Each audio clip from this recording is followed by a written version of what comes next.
आदाब, मैं वसीम अख्तर। आज हम द लीडर हिंदी के स्टूडियो में एक ख़ास मेहमान के साथ मौजूद हैं। वो ख़ास इसलिए हैं कि उनका काम तमाम लोगों से जुड़ा है।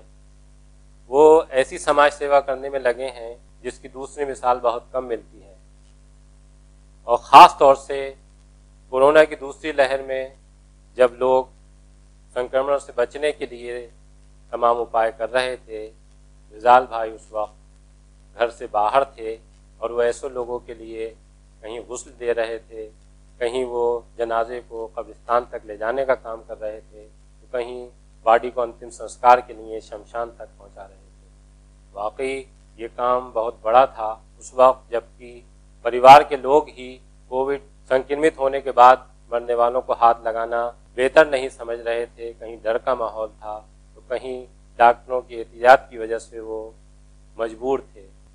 ऐसे में रिजाल सिद्दीकी कहीं गुस्ल देने के लिए लोगों के बीच पहुंच जाते थे, तो कहीं वो जनाजे को दफन कराने में लगे थे। आज हमने उन्हें यही सब जानने के लिए कि ये हौसला उनके अंदर कहाँ से आता है, वो कैसे इस तरह के काम अंजाम दे पाते हैं, हमने उन्हें बातचीत के लिए अपने स्टूडियो में बुलाया है। उनसे हम इसके साथ साथ ये भी जानेंगे कि इसकी प्रेरणा उन्हें कहाँ से मिली। रिजाल भाई, आपका द लीडर हिंदी के स्टूडियो में स्वागत है। एक बहुत ख़राब दौर गुजरा है अभी पिछले दिनों, उसमें बहुत से ऐसे रिश्ते, ख़ास तौर से रिश्तों को लेकर जो बानगी सामने आई है, वो तकलीफ़ दे रही है। कई हमने भी देखा कि अखबारों में खबरें आई, टीवी पर भी चली, कि जो बहुत से लोग ऐसे थे जिनका इंतकाल हो गया था, लोग उनको हाथ लगाने के लिए तैयार नहीं थे, डर रहे थे। तो मैं आपसे जानना चाहूँगा कि तब आपको ये हौसला कैसे मिला कि आप उनको गुस्ल देने में और उनकी जो शरीयत के हिसाब से जो तदफीन है जनाजे की, वो करने में? देखिए साहब, जब मैंने देखा कि लोग मैयतों को ऐसे ही ला रहे हैं और बिना गुस्ल और बिना कफन के किट में दफन कर रहे हैं, तो मैंने सोचा ये तो बड़ा अजीब सा है कि हमारे होते हुए और हमारा मोमिन भाई बिना गुस्ल के, बिना उसकी नमाज जनाजा के उसकी तदफीन हो रही है। खैर, मैंने खुद हिम्मत की और मैं आगे बढ़ा। मैंने जा करके जो कब्रिस्तान में कब्रें खोदती हैं ठेकेदार लोग, उनसे कहा कि भाई कोई भी अगर आपके पास आता है कि भाई हमें दफन करना है और जो पैसे हों वो ले लो, दफन कर दो बिना गुस्ल के, बिना उसके, तो मैंने कहा आप मेरा नंबर देंगे, मेरी बात कराएंगे। खैर, ठेकेदार लोगों ने करा ऐसा कि मेरी बात, जब मेरी बात होती थी तो मैं उनसे कहता था कि किस वजह से आप बिना गुस्ल के या बिना कफन के या बिना नमाज के आप दफन कर रहे हैं, क्या वजह है, कोई मजबूरी है आपके साथ? हाँ साहब, कोई है ही नहीं हमारे साथ। तो मैंने कहा नहीं, मैं हूँ, अल्लाह पाक ने मुझे भेजा है इस काम के लिए दुनिया में, मैं इस काम को अंजाम दूंगा।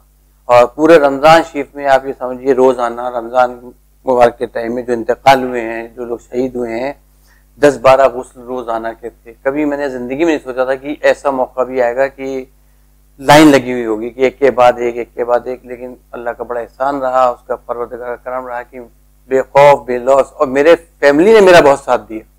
अब पूरा तो मेरी हिम्मत और बढ़ी इस चीज़ से। तो फिर मैंने पूरे जद्दोजहद के साथ, पूरे एहतमाम के साथ वो काम करा। तो मैं आपको ये बता रहा था कि हमने जब किसी की चीज़ ली और उसको हमने ऐसे उठाया, वापस कर दिया, तो उसको एहसास होता है ये कैसे मेरी चीज़ ले गया, उसने बेतुके के तरीके से वापस कर दिया। इसी तरह से हम सब अल्लाह की अमानत। आज अल्लाह ने हमें दुनिया में भेजा, अब हमारा जब जाने का नंबर आया तो हम उसकी अमानत को हम लोग जब लौटा लेंगे, जो भी बंदा है जा रहा है, तो उसको क्यों ना अच्छे से अच्छा, बेहतरीन से बेहतरीन तैयार करके, उसको उम्दा किस्म का कफन दे के, जो भी उसके मामला हैं घर वालों के, उसके हिसाब से तैयार करके, अल्लाह तेरी अमानत, हमने तेरी सपोर्ट की जैसा कि तूने हमें बताया। रिजाल भाई, हम अगर कोविड की बात करें, दूसरी लहर की बात करें, तो इस दौरान कितने लोग ऐसे होंगे जो इससे खत्म हुए होंगे एक अंदाजे के मुताबिक, जिनको आपने गुस्ल दी? देखिए, रमज़ान के टाइम में जो मैंने गुस्ल दिए हैं, रमज़ान के, मेरी एक बुक बनी हुई है, उस पर मैं 1+1 लिखता हूँ। मतलब कोई एड्रेस नाम वगैरह नहीं, सिर्फ एक अपनी ज़िंदगी में कितने मैंने कर लिए।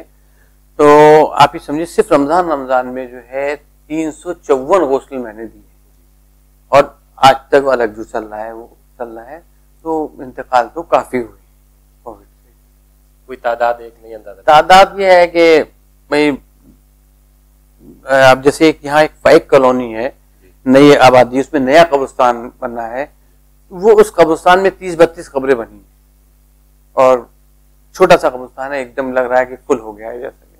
अब एक कॉलोनी में इतना है तो जाहिर है कि कई हजार मैयतें हुई हैं।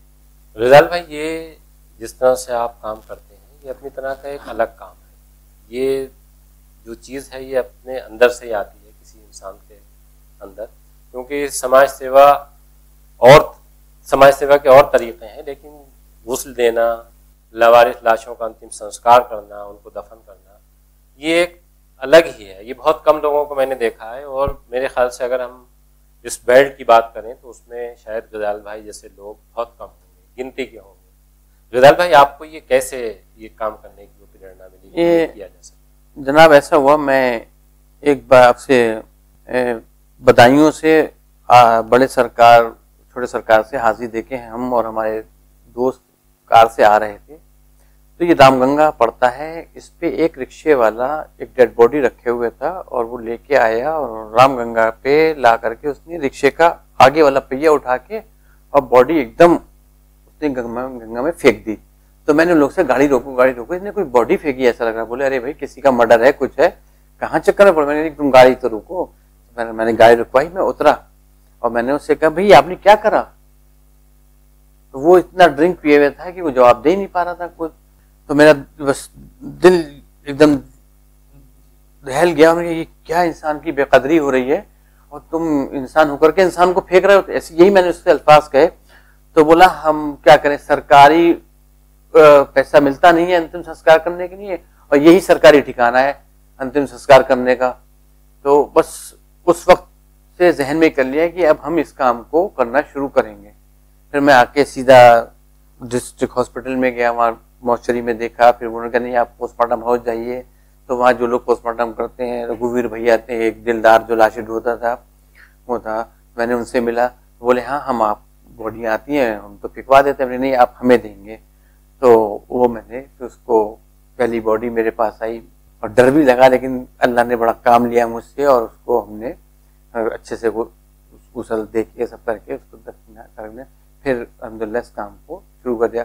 फिर ये हुआ कि मैं गुस्ल तो चल ही रहा था, ये लवारिस मैयतों का डिस्ट्रिक्ट आना जाना रहता ही था। तो एक छोटा सा बच्चा था, एक 8-10 साल का बच्चा था, वो दवाई का पर्चा लिए हुए अपने वालिद के लिए दवा के लिए मांग रहा था कि मुझे कुछ पैसे दे दिए, दवा लेना है पापा की। तो लोग बच्चा समझ के आगे बढ़ रहे थे, लेकिन मैं रुका। मैंने उससे पर्चा देखा, वो वाकई डिस्ट्रिक्ट हॉस्पिटल का था और दवा लिखी हुई थी। तो मैंने कहा बेटा कहाँ है तुम्हारे पापा। तो बोला अंदर भर्ती हैं। तो मैंने कहा आओ। फिर मैं उसका हाथ पकड़ के लेके गया। मैंने देखा बेड पे पेशेंट था, तो उनकी मदर बैठी थी उस बच्चे की। तो मैंने कहा क्या बोली हमारे पास पैसे नहीं है और दवा लिखी है डॉक्टर साहब ने और यहाँ पे मिल नहीं पा रही है, इस वक्त परेशानी है। खैर मैंने दवा खरीदी और दवा खरीद के मैं देख के आ गया। लेकिन फिर मेरे जहन में ये आया कि भाई जो दुनिया से रुखसत हो चुके हैं उनका तो हो ही रहा है काम, लेकिन एक जो दुनिया में मौजूद है उनके लिए भी कुछ करना बहुत जरूरी है।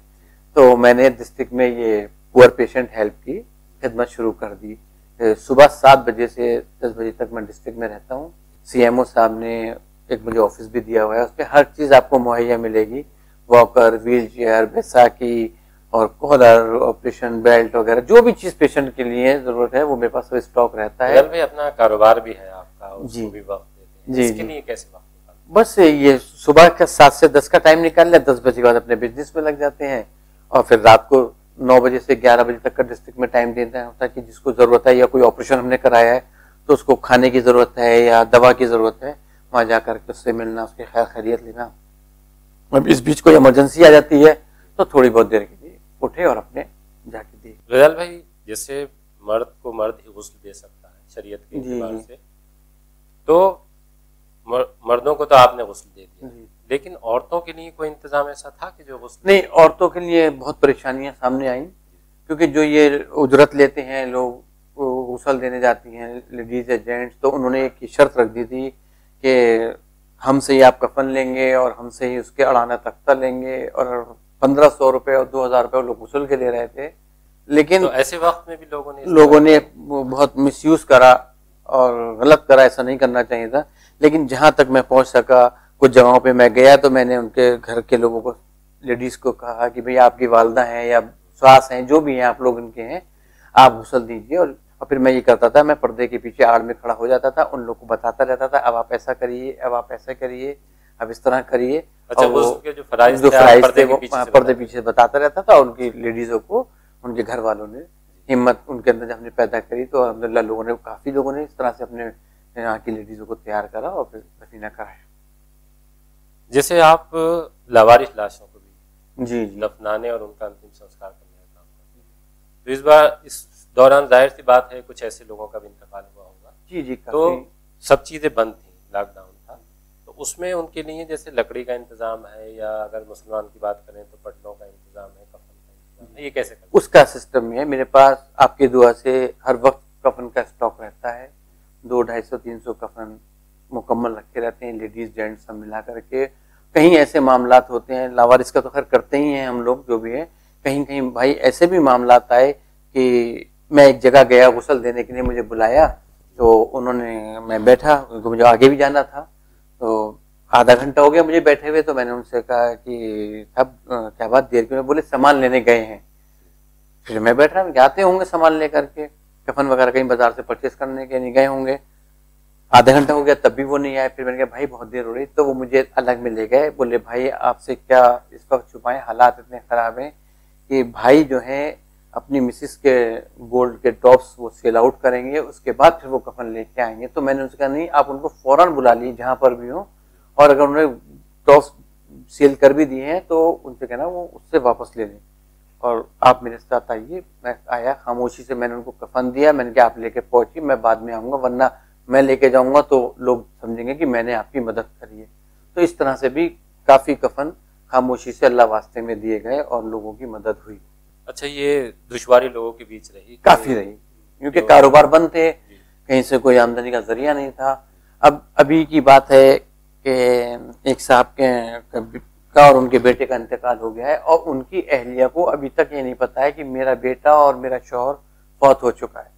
उनका 40वां आ रहा था, तो उनकी बेटी ने मुझे बुलाया, 2 बेटियां हैं, कि भाई हम 40वां करना चाहते हैं और कुछ खाना बनवा के आप गरीबों को खिला दें। तो एक रिक्शे वाला था, उसका रिक्शा बिल्कुल टूटा हुआ था, तो मैं जानबूझ के उस रिक्शे पे बैठ के इसकी थोड़ा सा भाई इस पर सवारी तो बैठेगी नहीं ना, मैं इसको कुछ मेरे जरिए भला हो जाए।